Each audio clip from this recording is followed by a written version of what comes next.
Welcome back, everybody. This is Eric and Barry from Moss Pawn and Gun, and today we have another Gun Gripe episode for you. We are definitely quite a few episodes into this thing. Yes, we are. We've done quite a few gun gripes. Yes, we have.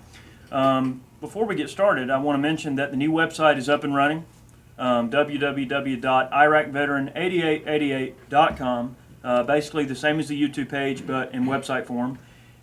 We have a new members-only section of our website also. If you'd like to check it out, consider becoming a member. It'll help support our YouTube efforts, pay for ammo, broken cameras, and all the random things we go through to make the videos.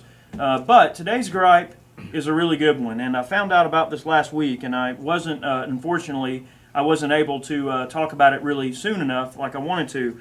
But they're closing down the last U.S.-based lead smelting foundry. All right, this is a huge problem, but the EPA has basically tightened a lot of their restrictions, and they've decided to shut their doors. Mm-hmm. It says here, in December, the final primary lead smelter in the United States will close. The lead smelter, located in Herculaneum, Missouri, and owned and operated by Doe Run Company, has existed in the same location since 1892. Now, it goes on to say that the EPA increased their restrictions 10 times. The company has tried to it's under the National Ambient Air Quality Standards for lead, were 10 times tighter than the previous standard. Given the new lead air quality standard, Doe Run made the decision to close the smelter.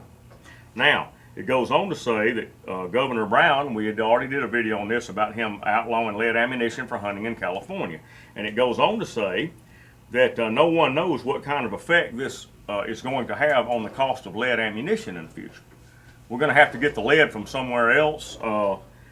Maybe a foreign country, and Ray brought up the fact that what if we go to war with somebody, where are we going to get lead? Well, I know. I mean, this is definitely going to affect the domestic production of ammunition, basically from foundry to completed cartridge. And just like the little article says here from the NRA, this is actually from the NRA's website, and it says that yes, it's going to harm the domestic production of any ammunition that contains lead, and that's a problem. I mean, what about all your soft point hunting ammunition? I mean, I can't think of hardly any ammunition that does not use some form of lead in it.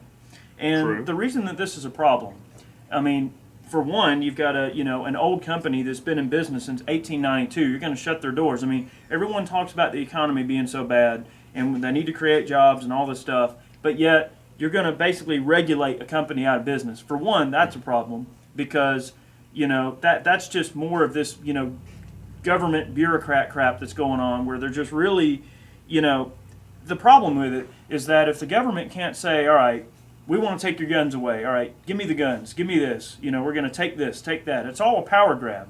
Well, see, if they can't do that, they're just going to regulate something out of existence. And that's the whole point of this. It's all smoke and mirrors. It has nothing to do with air quality.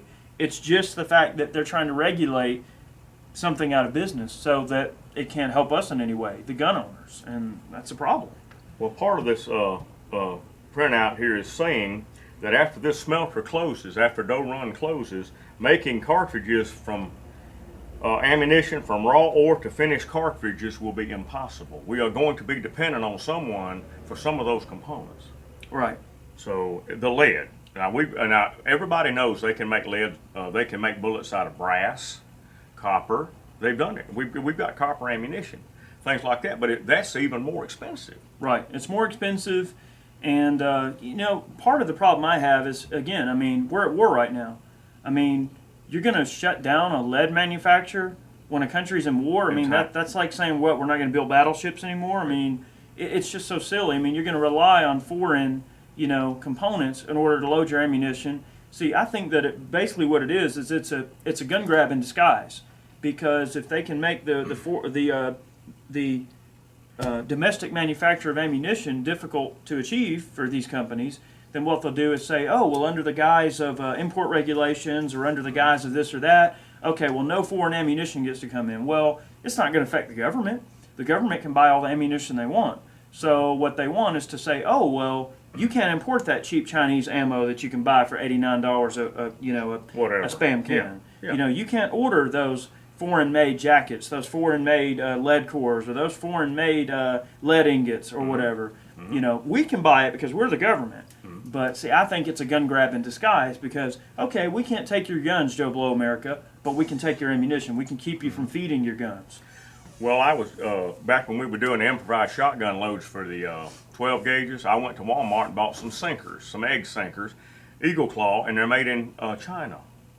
Well, wait a minute, I'm thinking, it's cheaper to mold sinkers in China and ship them halfway around the world. It doesn't have to, it has to do with the cost of it, don't get me wrong there, but it's all about this EPA thing too.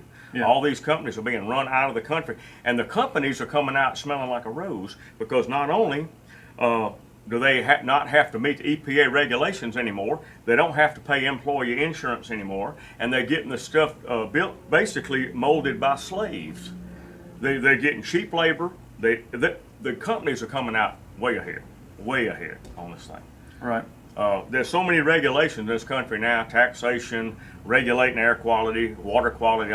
This run all the companies out of the country. Well, yeah, I mean, they all have to have their hands in something, and that's a big problem. I mean, when these companies have their hand in the pot, you know, not even companies, but the government, you know, agencies and the government programs and just all the things that they're putting out there, you know, they want to just try to regulate everything out of existence. And if it doesn't fit their agenda or, you know, the furtherment of, you know, their power grab, then they're going to do what they can to make sure you can't have it. And it's just like the whole thing about the ATF. I mean, the ATF makes it prohibitively difficult or prohibitively expensive for people to even want to try to own NFA items to some degree. I mean, you're going to put out a $200 tax stamp and wait 12 months or more for something that should just take a few weeks. I mean, it's just crazy. And see, they know they can't do away with it. They don't like it, but yet they underfund it and understaff it to the point where it might as well not exist. And that's a problem when you've got 12 or 14 individuals trying to do the work of 200 people or more. And I guarantee you, if it has something to do with, you know, taking your guns or some other, you know, agenda or whatever, then they would find a way to fund it, and there'd be plenty of people to make that happen. Believe me. Oh, if Obama ever got a gun grab, make no mistake, oh, they would have thousands and thousands of federal employees come take your guns. But they can't process NFA paperwork. Right. I mean, come on. Right. Well, you know, getting off on politics, this country can put a probe on Mars, but they can't close a border. Now, somebody is blowing smoke up somebody. I know they can do it if they wanted to. They just don't want to because it keeps everything in chaos, and that's what they want. Right. Okay. Yeah. Well, you know, if they can't be in control of the chaos or have some form of partnership in the chaos, so to speak, then there's no reason to have them. I mean, Big Brother, it's this attitude that they want you to feel like Big Brother is always there to protect you and hold you and make sure you're safe and protect you from everyone else. And well, using the NFA that Eric was talking about, the machine gun regulations, they know they make it so difficult to get it, but the NFA people are the most controlled gun people in the world. They know that you've already been checked out. They know you're a safe individual. They know all this kind of stuff. Sure. And they don't care as long as they get that tax money. And this is true. And you know, getting back to the lead smelter closing, you know, it's just an example of just more of this bureaucratic garbage from Washington. All right. Why in the world do you close down a functional lead smelter that has been in business since 1892? It just makes no sense at all. And, you know, looking at all of these things that come out of Washington and all of the regulations that are set forth and all the departments and department heads and all these people that make these decisions, they have no grasp of reality whatsoever. They don't understand what the average person needs or wants. It's all about power grab, and it's all about what they can, you know, do to further their agenda. And that's a huge problem. I mean, why close down a lead smelter? I mean, it's producing a product that they know a ton of people need. They know the firearms industry needs it. Well, I mean, in the Constitution it says shall not be infringed about the Second Amendment. I mean, keeping me from having ammunition, that's definitely infringing on my right to have ammunition. I mean, it's just crazy. It doesn't make sense. If you try to draw a good form of sense out of a decision they make, you're going to go insane because it just doesn't exist. It's not there. Well, playing the devil's advocate, that says here several secondary smelters where lead is recycled from products such as lead acid batteries and spent ammunition components still operate in the United States. We're talking about the Doe Run company was closed because they dealt with raw material. Now, all this other stuff is a form of recycling, but there's no more lead smelting of raw ore after it's going to close in December. Well, I wonder if there's some kind of byproduct that they produce when they do that, or maybe it's some type of energy consumption that has a certain amount of, I guess, harms the air quality or something. I mean, there might be a little bit more to it than meets the eye, could be, but it's still not a good idea. I mean, no matter how you cut it, it's just not a good idea. So it's just crazy. I mean, I know that some of these subjects, we get on them and it just seems like it would be such a common sense thing. And a lot of our gun gripes are very common sense things, but unfortunately our government types, they don't have a lot of common sense in my opinion, or they don't care. It's just a complete disregard for common sense. Well, they're either very smart or very stupid, and whatever they are, they're achieving their agenda. So Yes. they must be pretty smart. I suppose. In one way or the other, they get what they want. They peck away at something until it caves in. Sure. They say the old saying, "Tiny strokes befall mighty oaks." You get two little guys pecking away on a big oak tree, it's going to come down eventually, and that's what's happening in It this might take them a country. while, but they're chipping away at the Second Amendment every little chance they get, one little axe peck at a time. They're eroding your rights. So always, always, people, stay on top of this kind of stuff. Make sure you're calling all your representatives and complaining. I mean, be in their face a little bit about it. Say, look, I am a one-issue voter. My Second Amendment rights are a one-issue vote for me. I mean, and that is very important. Well, Our elected officials need to know that we are watching this kind of stuff, and we hold those people accountable.